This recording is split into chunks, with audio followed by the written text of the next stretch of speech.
সাজানো হচ্ছিল এদিকে আমার বউ ভাতের ফুলসজ্জার খাট। আর কে সাজাচ্ছিল দায়িত্ব নিয়ে বলো তো? এই যে বাবা, আমার শ্বশুর মশাই। সত্যি আমার জীবনে মানে আমি যত মানুষ দেখেছি তার মধ্যে সব থেকে ভালো মানুষ যে মানুষগুলোকে আমি চিনি বা জানি বা বুঝেছি, তার মধ্যে বাবা একজন।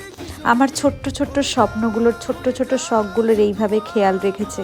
আমার জীবনের সব থেকে ইম্পর্টেন্ট দিনগুলোকে আরও বেশি গুরুত্বপূর্ণ করে তুলেছে বাবা। শুধুমাত্র বাবা, তার প্রত্যেকটা জিনিস এত সুন্দর, মানে সেটা আমার মাথার মানে চুলে লাগানো খোপার ফুল থেকে শুরু করে ফুলসজ্জায় মানে আমার হাজব্যান্ড কী আংটি দেবে সেটা ঠিক করা, কিনে দেওয়া থেকে শুরু করে প্রত্যেকটা জিনিস।